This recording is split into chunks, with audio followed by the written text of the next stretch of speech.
Hello friends, मेरा नाम है सुशांत सिंह और आप देख रहे हैं मेरा यूट्यूब चैनल। तो आज का जो टॉपिक है जिसके बारे में हम बात करने जा रहे हैं वो है हमारा वेदरिंग।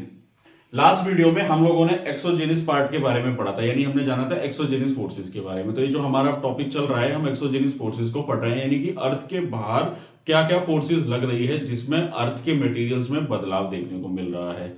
अगर सिंपल और आसान भाषा में कहूं तो हमारी अर्थ में जितनी भी जो जोग्राफिकल लोकेशंस है, यानी कि जो लैंड है, माउंटेन्स है, रिवर्स हैं, सॉइल है, जितने भी मटेरियल्स है, उसमें किस तरीके से बदलाव आ रहा है, मतलब किस तरीके से चीजों में टूटना फूटना, सेडिमेंटेशन, ये सारी चीजें जो होती है हम उसको पढ़ रहे हैं बेसिकली। तो ये जो सारे बदलाव आते हैं वो किस तरीके से आते हैं, क्या क्या प्रेशर्स काम करते हैं। लास्ट वीडियो में हम लोगों ने पढ़ा था डेन्यूटेशनल प्रोसेस, यानी कि एक्सोजेनिस, उसमें डेन्यूटेशनल प्रोसेस हम उसको बोलते हैं। डेन्यूटेशनल प्रोसेस में क्या आता है? Weathering, mass movement, soil erosion and transportation. तो हमारा पहला जो पार्ट है वेदरिंग, अब हम उसको कवर अप करेंगे।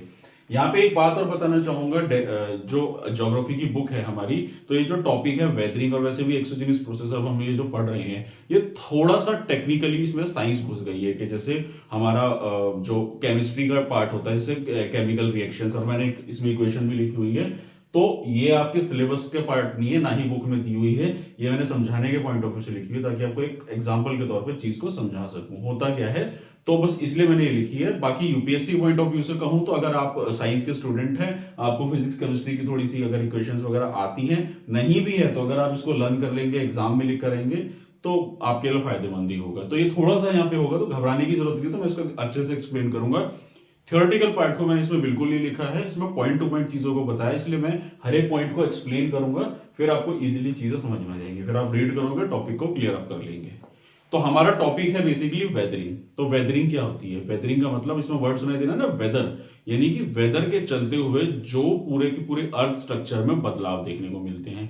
अब बदलाव कैसे देखने को मिलते हैं? देखिए, जैसे एक सिंपल और एक आसान भाषा में कहूं मैं, मट्टी का टीला है, ठीक है, लैंड है, अर्थ का पार्ट है, मट्टी है, सॉइल है, बारिश हुई, उस पर पानी गिरा, मिट्टी बह गई, तो ये बदलाव देखने को मिला ना। सारी मिट्टी जो इकट्ठी हुई हुई थी वो बह के अलग अलग टुकड़ों में चली गई। लेकिन अगर मैं बात करूं मिट्टी के अलावा जो पत्थर होते हैं, रॉक्स होती है, उनके साथ भी यही चीज होती है। अब आप कहेंगे कि सर रॉक्स जो होती है उस पर पानी पड़ने से वो कैसे टूट जाएगी? तो देखिए, मिट्टी तो चलिए एक अलग एलिमेंट हो गया है, लेकिन रॉक्स जो होती है वो सॉलिड फॉर्म होती है।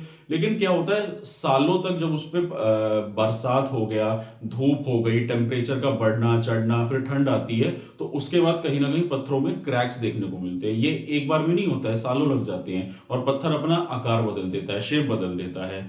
तो जैसे कि मैंने आपको डेजर्ट का एग्जांपल दिया था, डेजर्ट में क्या होता है, ठीक है। उसके अलावा जैसे समुद्र में अगर आप देखेंगे, समुद्र के जो पत्थर होते हैं उसमें किस तरीके से लहरें टकराती हैं और वापस जाती हैं, फिर वो पत्थर सालों में शेप ले लेता है, या कई तरह की शेप होता है। जैसे एक मैं दिखाना चाहूंगा एग्जाम्पल के तौर पे, मान लीजिए ये समुद्र में आपने अक्सर इस तरीके से देखा होगा, ऐसे एक बना होता है पूरा कर्व टाइप का सा, तो समुद्र की लहरें पड़ पड़ के इस तरह से शेप बदल देती हैं चीजें, तो हम इसी को बोलते हैं वेदरिंग।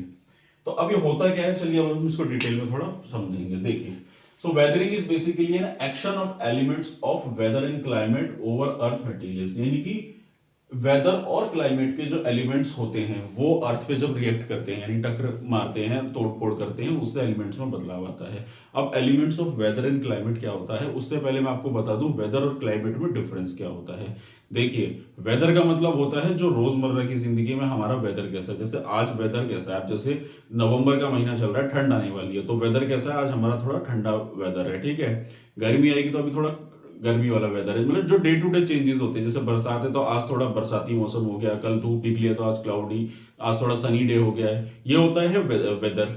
और क्लाइमेट होता है किसी भी एक इंडिविजुअल ज्योग्राफिकल लोकेशन का परमानेंट एक सेटअप, सालों के लिए, मतलब 10 साल 20 साल के लिए वहां का वेदर कंडीशन। जैसे कि जम्मू कश्मीर का कैसा क्लाइमेट है, ठंडा क्लाइमेट है। राजस्थान का कैसा है, गर्म है। कोस्टल एरियाज का कैसा है, प्लीसेंट क्लाइमेट। तो उसको हम बोलते हैं क्लाइमेट, यानी कि किसी भी एक लोकेशन का एक परमानेंट क्लाइमेट वहां पे सेटअप हो जाता है, ठंडा गर्म जो भी है, ठीक है। तो ये होता है हमारा वेदर और क्लाइमेट में डिफरेंस। अब वो कह रहा है कि उसी के जो एलिमेंट्स होते हैं, तो क्लाइमेट वेदर के एलिमेंट्स क्या हो गए, यानी कि वही बरसात, धूप, गर्मी क्या हो गया, ठीक है, धूप हो गई, ठंड हो गई, बर्फ हो गई, ठीक है। ये सारी चीजें क्या होती है, ये इसी के एलिमेंट्स कहलाते हैं। तो यही एलिमेंट्स जब हमारी अर्थ पे पड़ते हैं तो अर्थ में बदलाव देखने को मिलते हैं। So no motion of material take place immediately in weathering, it is in situ or on site process। तो वेदरिंग में क्या होता है कि जब किसी भी चीज पर कोई चीज पड़ रही है और उसका कोई मूवमेंट नहीं हो रहा है तो हम उसको बोलेंगे ऑन साइट प्रोसेस या इन सीटो प्रोसेस, ठीक है।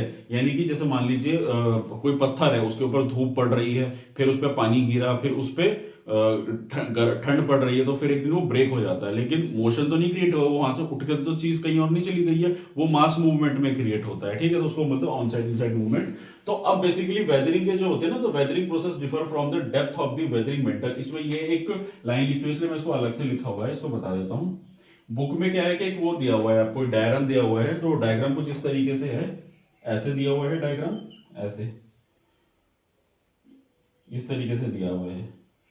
तो ये समझाने के लिए मैं बता देता हूँ इसमें क्या होता है। ये बुक में ध्यान से देखिएगा, ये ट्रॉपिक रीजन दिखाया है, अर्थ का ट्रॉपिक रीजन होता है जैसे, और ये हमारा पोलर रीजन दिखाया है, नॉर्थ पोल। तो कहते हैं कि मेंटल यानी कि वेदरिंग जो है ना वो ट्रॉपिक रीजन के पास ज्यादा होती है। अब उसका कारण क्या है, वेदरिंग ट्रॉपिक रीजन के पास इसलिए ज्यादा होती है क्योंकि सनलाइट कहाँ ज्यादा पड़ती है, ट्रॉपिक यानी हमारे इक्वेटर के पास पड़ती है। तो इक्वेटर के पास अगर ज्यादा धूप पड़ेगी तो विंड चलेगी, विंड चलेगी तो बरसात होगी, बरसात होगी तो वेजिटेशन ज्यादा होगा, वेजिटेशन होगा तो मिट्टी की फर्टिलिटी बढ़ेगी, और मिट्टी में सॉइल इरोजन, ये बाकी सारी चीजें देखने को मिलेंगी। तो इसलिए वेदरिंग जो होती है वो हमेशा ट्रॉपिकल रीजन में ज्यादा देखने को मिलती है, यानी कि जो बदलाव है अर्थ में वो ट्रॉपिक रीजन में ज्यादा देखने को मिलते हैं, ठीक है ना।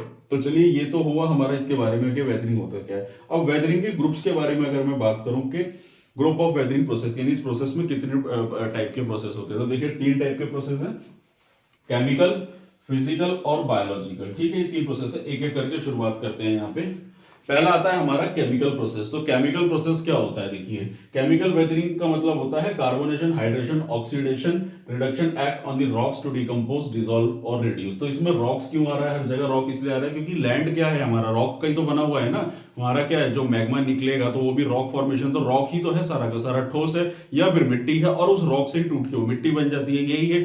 तो उस रॉक पे मतलब ये कार्बोनेशन यानी carbon, water, hydrogen water, oxygen, ये सारी चीजें जब इस पर पड़ती हैं और केमिकल रिएक्शन होता है तो उससे पत्थर टूटेगा, तो वेदरिंग होगी, पत्थर टूटेगा, शेप बदलेगा। अब कैसे होता है देखिए, अभी एक केमिकली कैसे दे रखा है मैं समझाता हूं। जैसे कि H2O का मतलब क्या होता है, वाटर और CO2।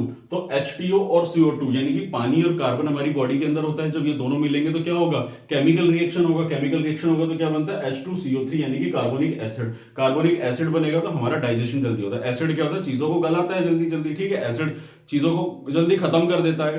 तो उसी तरीके से केमिकल वेदरिंग का यही बोलना है कि जब वाटर, एयर, इस तरीके के केमिकल रिएक्शन होंगे, पत्थर पे भी पड़ेंगे, तो वो क्या होता है, उस केमिकल रिएक्शन की वजह से चीजें ब्रेक करेंगी, टूटेंगी। क्योंकि एक्सोजेनियस प्रोसेस में हम क्या पढ़ रहे हैं, डिस्ट्रक्शन होता है, चीजों का डिसइंटीग्रेशन होता है, ठीक है ना। और उसमें चीजें बनती हैं, किसमें, हम एंडोजेनियस प्रोसेस में पढ़ा था। एक्सोजेनियस प्रोसेस में क्या होता है, चीजें को टूटना होता है, तो रॉक्स टूटेंगी, चीजों में बदलाव आएगा, तो केमिकल रिएक्शन इसमें एक बहुत बड़ा रोल प्ले करता है केमिकल वेदरिंग। उसके अलावा अब जैसे कोई पत्थर है, अभी मैंने बताया ना, जैसे कि उसके ऊपर पहले तो धूप पड़ रही है, फिर बारिश भी हो रही है, फिर ठंड भी पड़ रही है, तो अरे सालों तक ये चीजें हो रही हैं बार बार, तो कभी ना कभी तो पत्थर भी ब्रेक करेगा ना, उसके अंदर से गैस बनेगी, उसमें ब्रेकेज आएगा।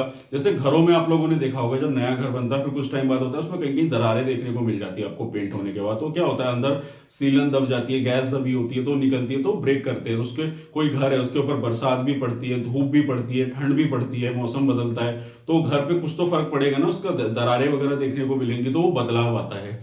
जैसे और एक सिंपल और आसान भाषा में कहूं कि जैसे कि इंसान एक घर बनाया, नया घर बन गया इंसान का, ठीक है, अब उस घर को बंद रखोगे, उसमें कोई इंसान नहीं जाएगा, सिर्फ धूल मिट्टी जा रही है, तो उतना तो ठीक है, तो घर खराब तो नहीं हो रहा है ना, इंसान जाने लगा तो क्या होगा, घर खराब होगा, चीजें खराब होगी। तो कोई भी चीज है, जैसे मार्कर है, सालों तक एक जगह पे रखा रहेगा, लेकिन इसको चीजों को छेड़ा जाएगा, बार बार कुछ किया जाएगा, सालों तक कोई चीज की जाएगी, तो कभी ना कभी ये भी टूटेगा, ठीक है, ब्रेक होएगा।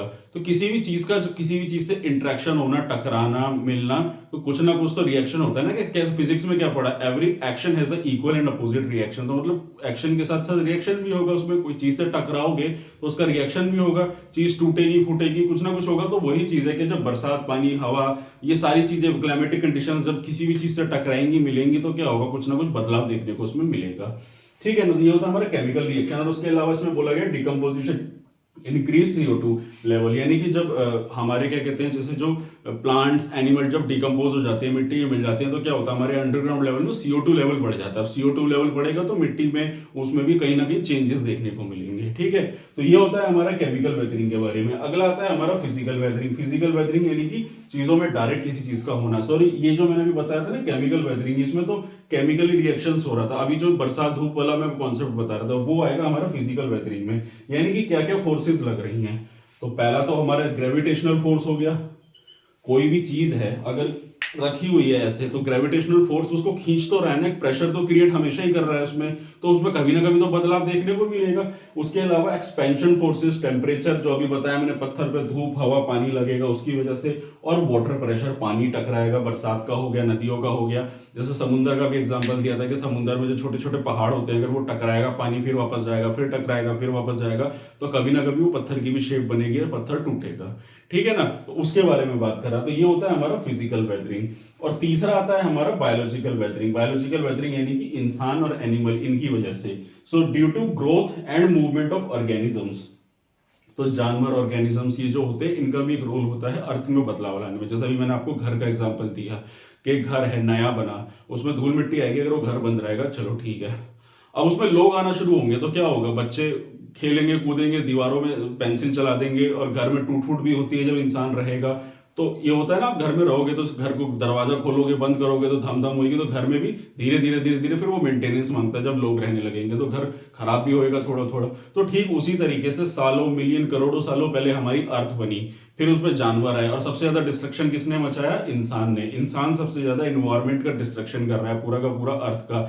कार्बन आज की डेट में जो हमारा एनवायरमेंट सबसे बड़ा इशू है, उसकी वजह से किस तरीके से अर्थ हमारी खराब होती है, डिस्ट्रॉय होती जा रही है। तो गवर्नमेंट कहती है ना सस्टेनेबल डेवलपमेंट, किस तरीके से सस्टेन करके रखना है, हमारा प्रिजर्व करना है फ्यूचर जनरेशन के लिए, तो रिसोर्सेज का एक्सप्लॉयटेशन नहीं करना है।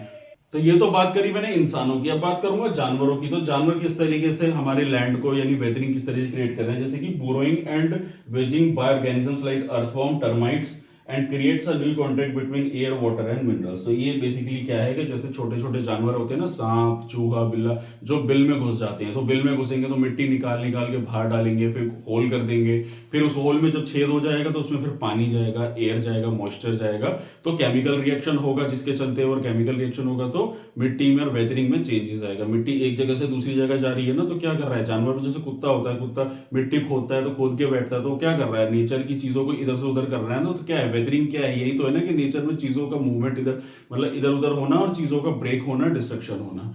तो उसी के बारे में था। तो ये था टॉपिक, जिसमें वेदरिंग में मैंने आपको 3 टॉपिक्स के बारे में कवर करा, और यही था मेरा आज का टॉपिक। और इसके अलावा अब हम आगे बढ़ेंगे, इसका एक पार्ट और रह गया है, वो वेदरिंग का हम अगली वीडियो में कवर करेंगे। आई होप आपको चीजें सारी क्रिस्टल क्लियर होगी होंगी। ये नोट्स पॉइंट ऑफ व्यू से, इसका स्क्रीनशॉट लेना चाहो तो आप लोग ले सकते हो।